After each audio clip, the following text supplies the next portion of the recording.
Hello, Creative Gems. Welcome back to Creativity. And if you're new here, I'm Sandy. Today we're going to have some fun transforming these two basic silver frame picture frames from the Dollar Tree into a stunning crystal chandelier you can hang from the ceiling. For the chandelier we're making today, you can use any size frames as long as they have plain, flat, boxy frames like these ones.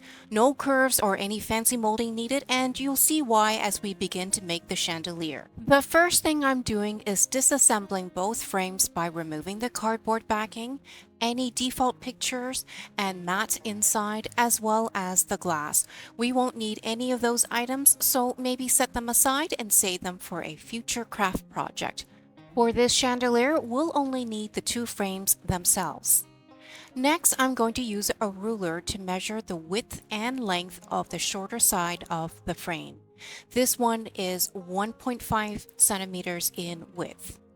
Next, we'll measure the length, and this looks to be about 21.5 centimeters in length. Then I'll need to figure out the midpoint and cut 1.5 centimeters out from the middle. And for that, I used ChatGPT to tell me where to start my cut and where to end my cut.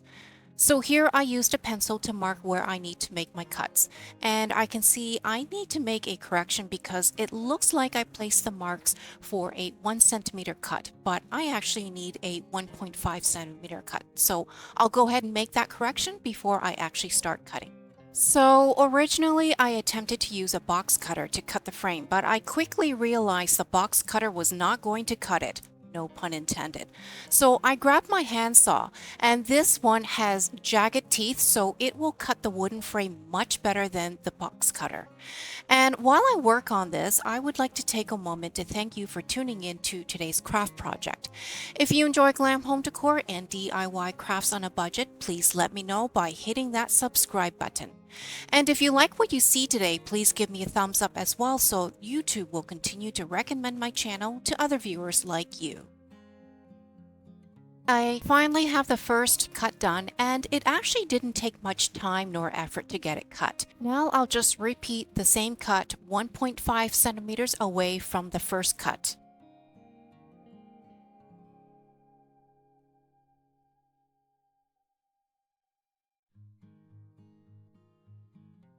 I have this little piece now cut out, which I will need to save for later.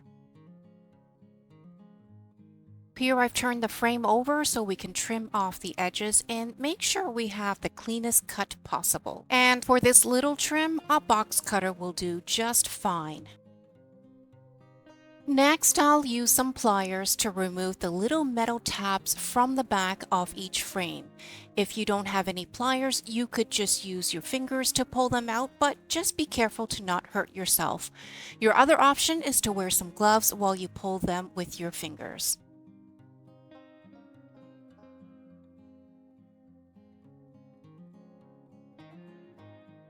Okay, so now we're ready to assemble our frames. I'm going to take the frame we didn't cut and slip it through the gap of the second frame that we just cut so that the two frames are positioned into a crisscross formation. So when you're looking from up above, you'll see the letter X. And to keep them in the crisscross shape, I'll apply some hot glue at the top where the two picture frames intersect. The hot glue will cool and dry fairly quickly, at which point you can let go of the frames and they should stand up on their own. Then I'm going to take that little piece that we cut out earlier, apply some wood glue to the sides, and stick it back into the gap of the frame we just cut.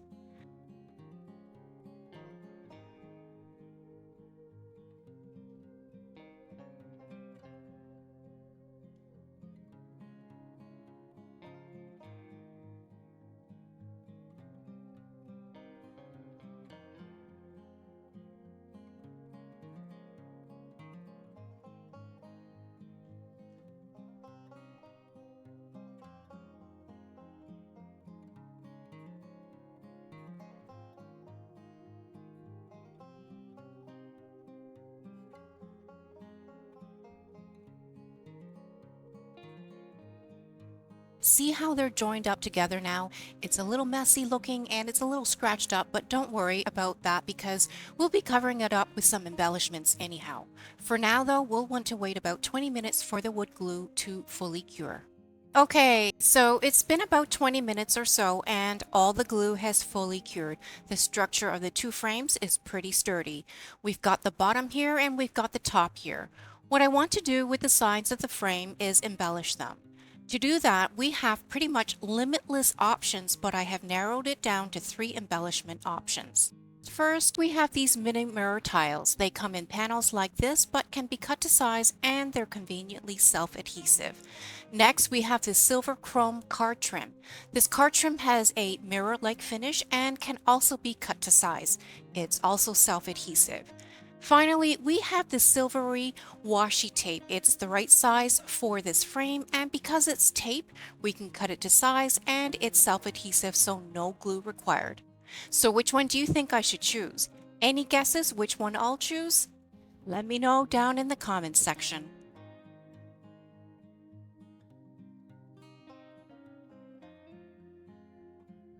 So in the end, I chose this chrome card trim. The reason is the mini mirror tiles, although beautiful, would be a bit heavier and weigh down the frames. The washi tape would also be a beautiful option, but it has a matte finish, so not really as reflective as this chrome card trim. And if you are familiar with me and my home decor crafts, you'll already know how much I love shiny stuff. So card trim it is. And I'm going to start by cutting mitered edges at about 45 degrees and then adhere the card trim first to the back sides of each frame.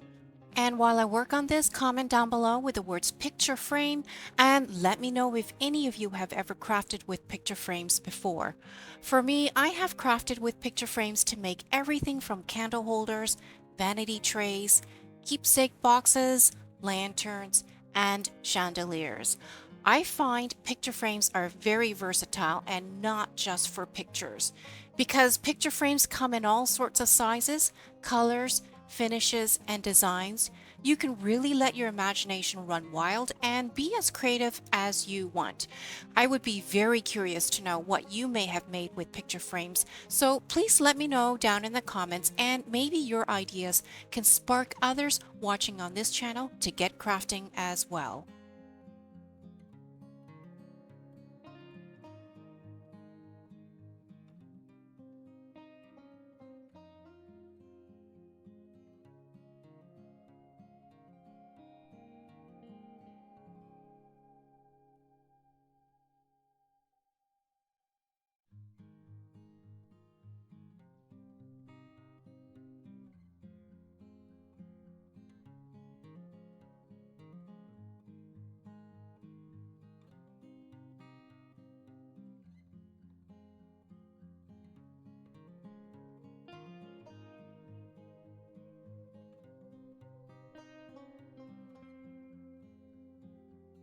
With the back sides of each frame done, I decided to go ahead and add the card trim to the outside of the frames as well. And to ensure that we secure the card trim around the corner edges of the frame, I decided to add a bit of hot glue as well for extra reinforcement to ensure that the trim doesn't pop up later on. And as I apply the card trim to all sides of each frame, I can begin to see how much nicer the frame already looks. The card trim with its mirror-like finish really gives this frame an upscaled look. And by the way, I know some of you are going to ask again, so I'll just remind everyone that if you're interested in stocking up on any of the embellishments, tools, or supplies you see in any of my craft videos, I always leave links in the description box for all my craft videos. So feel free to check the description box anytime. And of course, if there's something you can't find, leave me a question in the comments section as well. But just know that the links to all my favorite trims, ribbons, gems, and other embellishments are always provided in the description box because I know many of you are also crafters and DIYers. And with that done, this is what the frames look like now with the card trim applied to all sides of both frames. I really like the look of it, but I also think that there's more I could do with it, so I may actually add more embellishments to it later. But for now, it's already looking pretty good. I'm going to set this aside for the time being because we need to work on building out the second part of this chandelier. Here I have a tall cylindrical plastic vase from the Dollar Tree. You can see I already started to decorate it with some silver metallic foil in a mesh pattern. These are actually pieces I cut up from disposable placemats I found online.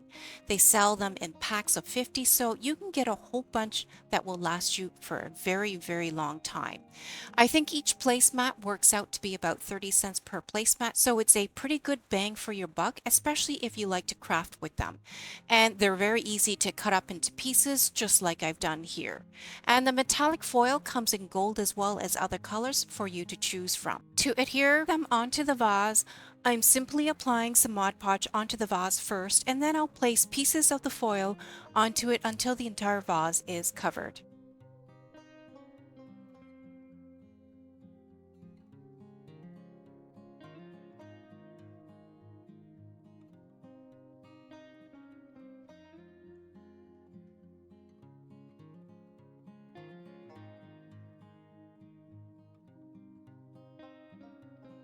One thing to note is that you should make sure you apply enough Mod Podge so that the foil pieces will stick along the curves of the cylindrical vase.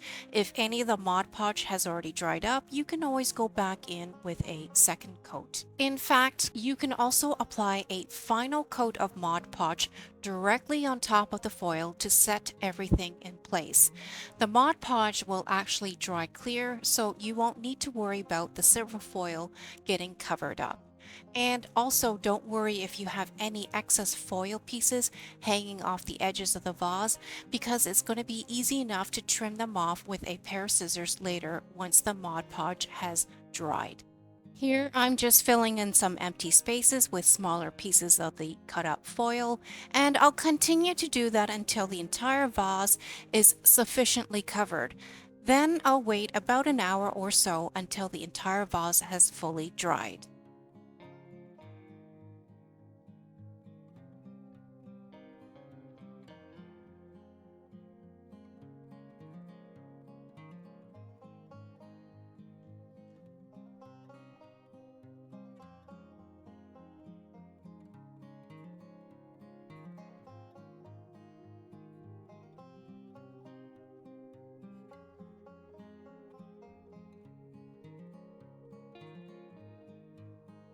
And when we're done, this is what the vase looks like now. There's enough areas of the vase where there's no foil, so we can allow some light to shine through because we'll be placing a puck light inside later. But before we do that, we need to figure out how we're going to insert this vase inside the center of the picture frame we assembled earlier. So what I'm going to do first is cut a small piece of wood to place onto the bottom of the frame where I made the cut. That will help even things out and create a nice, perfectly flat surface to place over our vase on top. So it turns out I only needed two small pieces of the wood to keep things flat, so I hot glued them into place already. Now I've got a piece of magnet that I grabbed from the dollar store, and we're going to stick it onto the base of the chandelier right in the center like so.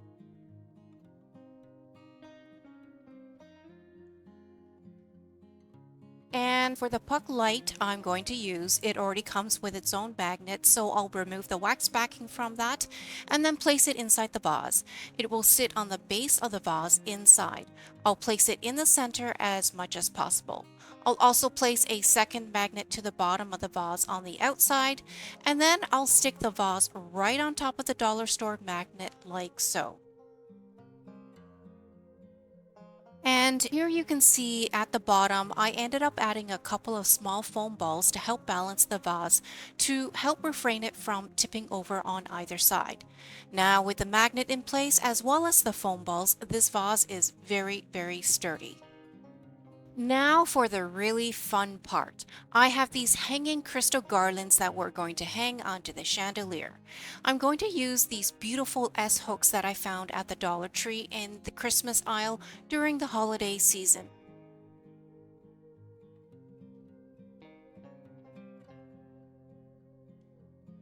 See how pretty these garlands are? Each crystal piece is separated by a jump ring, so you can actually make your garland pieces as short or as long as you prefer.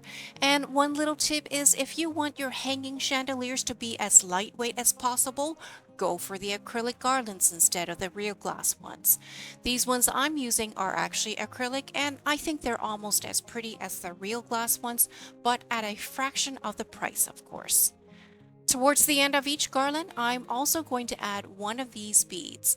I have some that are shaped like a leaf, and I have other ones that are in a teardrop shape. And each bead already comes with a hole at the top, so you can loop the S-hook through it very easily. So what I'm going to do is alternate the leaf-shaped beads and the teardrop-shaped beads, since I don't have enough of the leaf-shaped ones. And by the way, the garlands I'm using are available online, and you'll find a link to it in my curated list of favorite embellishments down in the description box. As for the beads, they're actually from Hobby Lobby, and at the time I bought them, I think I had a coupon, so they were about half off. So anyhow, I'm going to assemble a bunch of these garlands first, and then we'll hang them onto the chandelier. The number of garlands is really based on your own personal preference. If you want more bling, go ahead and hang more. Or if you want to keep your chandelier lightweight, just hang less.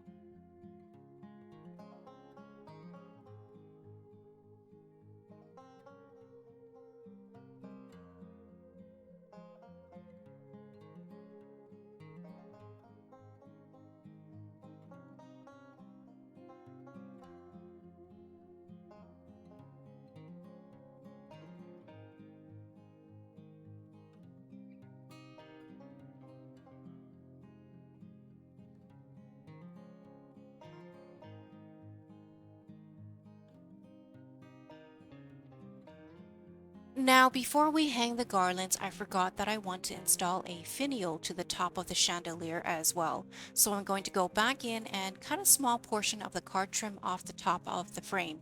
In retrospect, I really should have thought of that earlier and not apply the piece of card trim all the way across the frame. But what happens sometimes is I'm designing things on the fly, and then I have to go back and make corrections to accommodate the design. And that is exactly what happened here.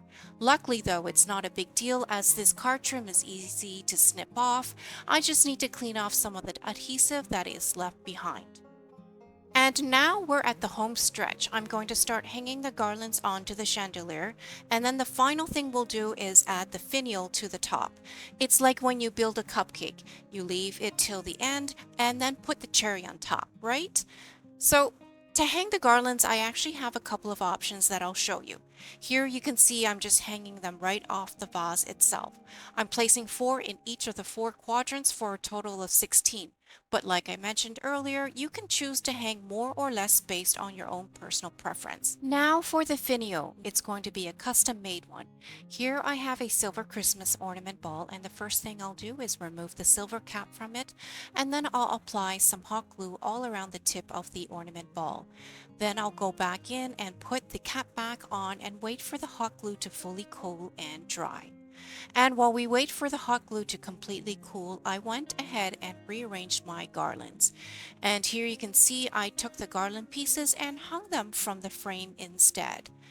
And then now I'm going to go back in and wrap the cap with a piece of rhinestone trim just to give it a bit of bling. This trim is self-adhesive and will also add a bit of additional security so the cap does not come off. This is especially important if you plan to hang the chandelier directly from the finial itself. Now, to secure the ornament ball to the top of the frame, I'm going to apply some Fix-All first and then some hot glue. The Fix-All will provide a very strong and long-lasting hold, while the hot glue will cool and dry in only a few seconds.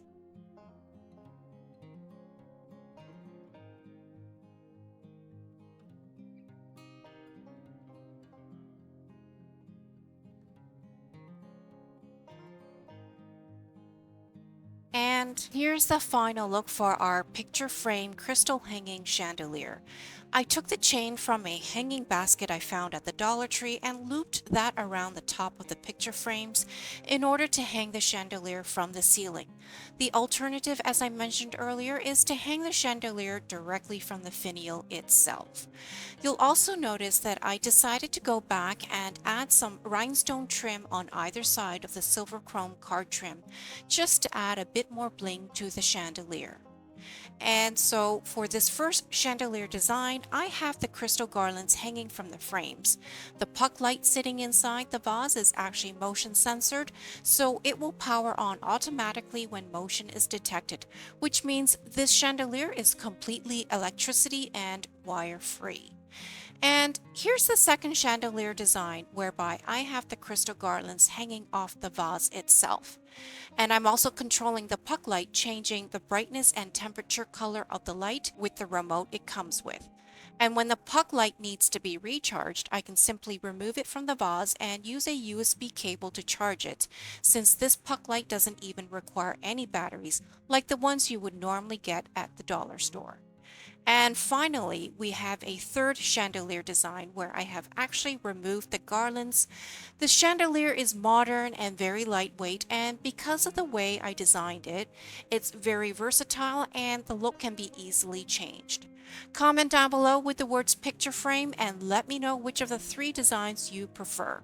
And if you enjoyed today's craft tutorial, please like and subscribe to my channel and share with other creative gems. Also remember to hit the notification bell so you can be notified every time I have another DIY glam project on my channel.